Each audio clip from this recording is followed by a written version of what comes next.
They mocked her when she arrived. A woman, quiet eyes, carrying a rifle case into the camp. Whispers spread. She can't teach us sniping. Not her. She won't survive a real fight. Then the attack came. Not a drill. Not a game an armed unit crossing the border at night. Gunfire tore through the forest. Drones buzzed overhead. Chaos split the ranks. The recruits panicked. But she didn't. She dropped into the mud. Sight steady. Breath silent. Every shot she fired turned the tide, one target after another collapsing in the dark. Before we dive into this story, where are you watching from? Let us know in the comments. Welcome to Grateful Stories, where tales of compassion and kindness are told. Let's uncover what really happened. May 2022. The Black Ridge training grounds lay under a pale Eastern European sky, its forests still heavy with spring frost. Recruits assembled on the parade field, rifles slung, boots shifting on gravel. They were told a NATO advisor was coming to teach them how to fight like ghosts. Most imagined a decorated veteran, scarred by deserts and mountains. Others pictured a tall, broad-shouldered man with cold eyes and a booming voice. No one prepared themselves for who stepped out of the armored truck. Adriana Lewandowska moved with quiet certainty, her figure slender in gray fatigues, a rifle case in her grip. Her brown hair was tied beneath her cap, her face calm and unreadable. The recruits blinked, then laughter broke like static through their ranks. A woman, someone muttered, shaking his head. Another chuckled openly. A third leaned on his rifle, smirking. She's supposed to teach us sniping. Adriana ignored the whispers. She placed her case on the ground, unclipped the locks, and began assembling her weapon piece by piece. The motion was unhurried, precise, as if the world around her did not exist. The major in charge cleared his throat. His voice carried across the field with forced confidence. This is Advisor Lewandowska. She will lead today's drills. You will treat her instructions as you would treat mine. His words earned only half-suppressed grins. Adriana stood, the rifle complete, the metal glinting dull under the cloudy sky. She scanned the group and spoke with steady calm. First lesson is concealment. Find me. Then she turned and walked toward the tree line, vanishing without another word. The recruits muttered, some grinning at the absurdity. 15 minutes later, they spread into the woods, radios crackling, determined to expose her. It felt like a game, and confidence swelled among them. The forest swallowed their noise. Boots crushed leaves. Rifles clicked as they raised sights into shadows.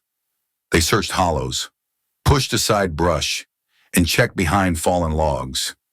Yet the woods answered only with silence. Half an hour passed. The first squad reported nothing. Then another. A drone operator whispered over radio, frustrated. Thermal is clear. No trace. The laughter had vanished now, replaced by unease. Suddenly, a sharp crack split the air.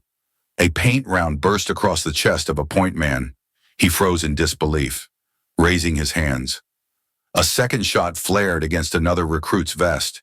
Panic spread through the line, where someone shouted, spinning wildly. But there was nothing, only trees and whispering wind. More shots rang out, each precise, each final. Within minutes, half the squad was marked out of play. When Adriana finally rose, she was less than 40 meters from them. Mud streaked her cheeks, branches tangled across her shoulders, her body blending perfectly with the forest floor. She had lain there the entire time. She walked back without flourish, her rifle cradled against her chest. If you cannot see what hunts you, she said quietly, you are already finished. Her words cut deeper than any scolding. The recruits returned to camp restless, shaken by the ease with which she had undone them. Some whispered excuses, luck, tricks, unfair advantage. Adriana offered no rebuttal. Instead, she gestured toward the firing range. Now the second lesson. Targets stood scattered across the valley, steel silhouettes near and far. Some moving, some hidden behind brush. The farthest lay beyond the tree line at nearly 1,500 meters, swaying faintly in the breeze. The recruits gathered, arms folded, eager for her to stumble. If she missed even once, The illusion would crack. All it would take was one stray bullet to confirm their doubts. Adriana stepped into position. She loaded 5 rounds, checked her stance, and closed her eyes for a breath. When she opened them, the rifle rose smoothly to her shoulder. The first shot dropped a target at 200 meters. The second struck a steel plate hidden behind a bush. The third found its mark at 600, the fourth at 800. Each shot cracked like a hammer on steel, each hit undeniable. But the last target was different. A long distance, wind curling through the valley, and the plate swaying just enough to demand perfection. A miss would echo louder than all her hits. She knew the recruits were waiting for it. She adjusted her scope, calculating holdover, the weight of the bullet, the pull of air. Seconds drained.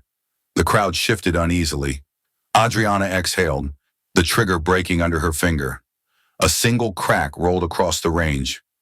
The far plate shuddered, then toppled into the dirt. For a heartbeat, no one spoke. Then the recruits erupted into gasps and stunned silence. Even the drone camera confirmed it a perfect strike at impossible distance. She lowered her rifle, ejected the magazine, and set the weapon back into its case. Her movements were casual, almost indifferent, as though hitting that target had been inevitable. The Major's binoculars lowered slowly. His jaw tightened, eyes still on the fallen plate. Leaning toward his adjutant, he muttered under his breath, "She isn't ordinary. She's something we've never seen." The recruits stood frozen, their earlier laughter gone, replaced by a silence heavier than any lecture. They were not only surprised, they were unsettled. Because in that moment, every one of them realized, had this been war, they would not have survived her. The morning after her flawless range display, Adriana gathered the recruits on the edge of the forest. Their eyes held no laughter now, but there was still doubt, hidden beneath pride. She studied them for a moment, then spoke. "One against many," she said. "You will hunt me, I will hunt you. 15 against 1. If you tag me, I lose. If I tag you, you're out." Her calm tone made the challenge even more unnerving. The recruits exchanged looks. The odds sounded ridiculous, and yet none dared refuse. The Major gave a stiff nod, signaling approval. Adriana adjusted her rifle strap and disappeared into the woods. 10 minutes later, the whistle blew. The recruits advanced, split into small squads, radios buzzing with clipped orders. Some carried drones, others formed sweeping lines, eager to flush her out. Adriana moved low, pressing her body into the earth. Mud smeared across her face, her scarf pulled tight against her mouth to hide breath. Every shift of her limbs was deliberate, every pause stretched to minutes. The first squad reached a narrow ridge, convinced they had her cornered. Their drone circled overhead, camera scanning branches for heat signatures. But Adriana lay submerged in a shallow creek, water numbing her skin, the rifle steady across her arms. The drone passed once, twice. The operator frowned, certain he'd seen movement. Then Adriana fired, the crack echoing like thunder. The pilot's vest lit red, his shock evident as he dropped to his knees. A second shot followed, striking the flank guard. The last recruit panicked, firing wildly, but a third round marked him out. 3 gone in less than 2 minutes. The forest swallowed her again before anyone could react. Reports filled the radio, tension mounting. "She's behind us." "Negative." "She's ahead." Voices overlapped in confusion. The Major's voice cut through, "Stay disciplined. Hunt her down." Another squad spread into a semicircle, believing they had the advantage. One recruit spotted a white scrap against bark and raised his weapon. The squad fired in unison, rounds peppering the decoy cloth. The mistake was fatal. From their flank came 3 sharp cracks. Within seconds, their vests glowed red. Adriana had baited them, circling silently while they wasted ammunition on a false target. By now, half the recruits were eliminated. Sweat dampened the collars of those still standing. Nerves stretched thin. They spoke less, realizing every sound carried to her ears. Even the crunch of a twig became dangerous. Adriana crawled through undergrowth, her rifle always ready. She spotted two recruits crouched near a rock, radios pressed to their ears. She steadied her breath, exhaled, fired. One vest lit. The second tried to roll away, but her follow-up round tagged him clean across the chest. Fear began to settle. The remaining recruits clumped together, whispering strategies. One muttered, "She can't hit us all if we stay close." Another shook his head, eyes wide. "She doesn't miss. One shot, one of us drops." Hours dragged into the afternoon. The sun dipped, casting long shadows between the trees. The recruits' legs ached, eyes strained, but Adriana thrived in the drawn-out silence. Patience was her weapon as much as the rifle. A squad of 3 stumbled into a clearing, convinced they had flanked her. They froze when a branch snapped behind them.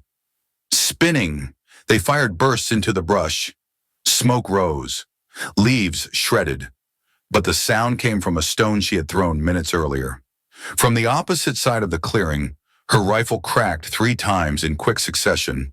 Each of them dropped, their vests glowing red. Now only 4 remained. Exhaustion gnawed at them, but pride kept them moving. They huddled by a stream, setting an ambush, rifles fixed on likely approaches. They told themselves this time they would not fail. Adriana circled wide, studying them from high ground. She lay prone on the ridge, adjusting her sights. The wind shifted, tugging her bullet path.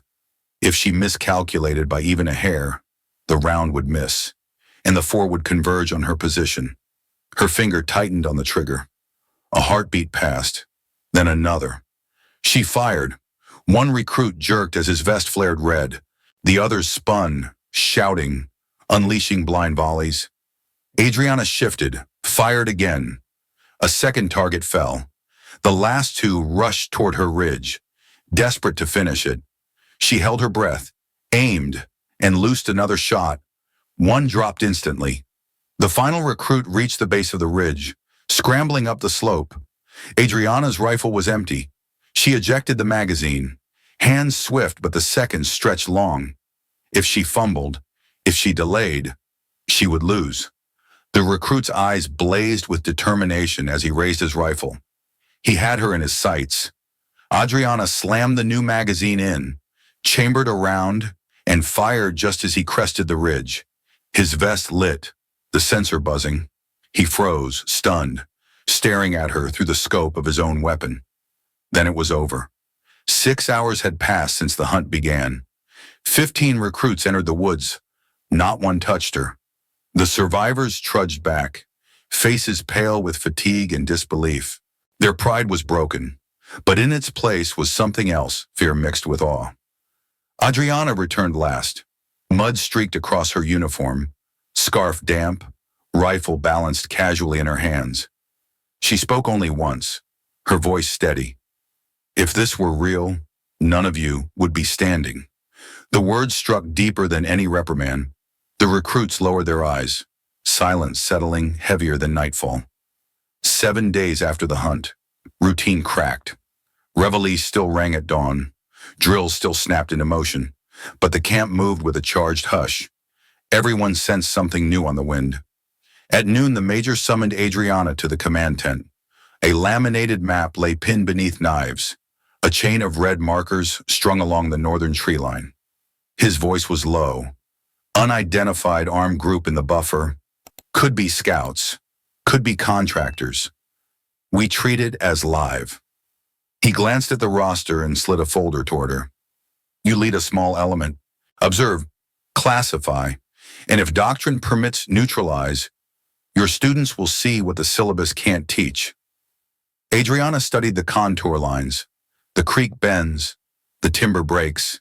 She circled 3 vantage ridges with a pencil, then closed the folder. We step at 2100. I'll take 6. The major nodded, relieved and uneasy in the same breath. Dusk bled out of the pines as the convoy rolled dark. No headlights, only blackout slits and the faint red of dash lamps. In the rear truck, the 6 selected recruits sat silent, helmets touching the canvas roof every time the ruts bit. They dismounted short of the last logging road. Radios went to whisper mode. Chem lights taped over. Optics checked twice. Overhead, a quadcopter thrummed, its camera iris blooming against the night. Adriana lifted a clenched fist, and the line froze.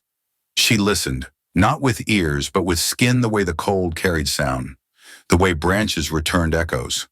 A pinprick of glare winked across the creek. Glass, she breathed. The major drew breath to speak. Adriana was already prone. The rifle settled, crosshairs pinning a sliver of reflected moonlight. She pressed through the wall of the trigger, and the night took a clean, surgical breath. A sensor puck flared red on a silhouette head across the water. The first hostile collapsed into the ferns, servos whirring to stillness.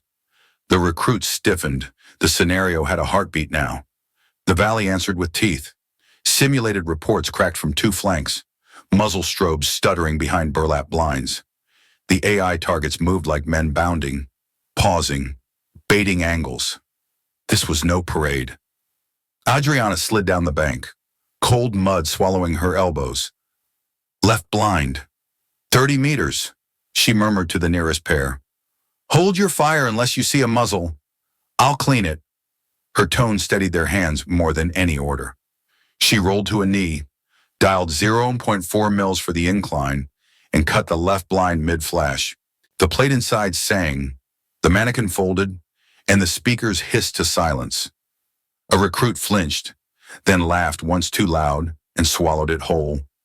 Two targets shifted together through deadfall, spaced like train partners.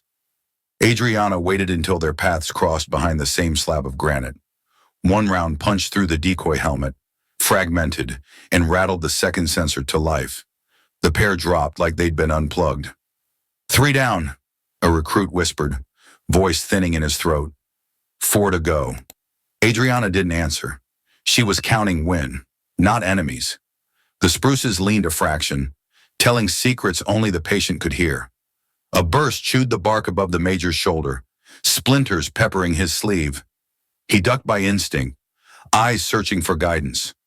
Adriana pointed 2 fingers, and the students peeled to cover without tripping over their fear. They were beginning to move like a unit. A mannequin broke from the far timber, sprinting downslope in erratic zigzags, servos jerking with programmed aggression. It wore a blue panel strapped to its chest, civilian in the scenario lexicon. A miss would tag a friendly kill and end the mission. Adriana slid the reticle ahead of the stuttered gate, felt the wind tug at the lash of the barrel. If she sent it early, she'd graze blue. If she sent it late, the runner would breach the student's line. She anchored the third hash on the shoulder seam, exhaled to the floor, and stitched the sensor without tasting a hair of blue. No one cheered. The recruits simply stood a little taller behind their trees. The lesson had landed in the place words never reach. A strobe flickered from the right, playing coy through fern and smoke. 2 students angled to engage, but Adriana raised her palm. "Don't trade on a ghost," she said, barely audible. She felt for the true source, the breath of heat on fog. The cadence of the fake muzzle report impressed a round into the sound, not the light. The blind coughed sparks and died. 5. The 6th target exploited the lull, crawling along the creek bed, only the helmet crown breaking the horizon line. It paused beneath overhang shadow, where thermals washed uselessly. Adriana dialed 0.2 mils of elevation for the drop at that awkward short, long distance, corrected 2 clicks for the crosswind curling off the water, and sent a bullet that kissed rock dust and sensor plastic in the same heartbeat. 6. The last one was mean. Programmed for a final charge, it burst from brush at oblique angle, firing blanks that sounded too real in the timber bowl. A student stumbled, lost footing, slid, and tore his glove. The mannequin pivoted toward the noise and sprinted. Adriana's bolt ran dry. The chamber clicked on air. The charging shape ate distance in lunging strides. For 2 beats, there was nothing in her hands but metal and intent. She locked a fresh magazine by muscle memory, thumb wrapped the bolt release, and found the target mid-frame before the glass settled. A sliver of white panel flashed on its crown, the only legal shot the rules allowed. If she missed, the mannequin would breach the line and paint 3 students dead. She let the sight float, not forcing it, letting movement meet movement. The trigger broke like a thought.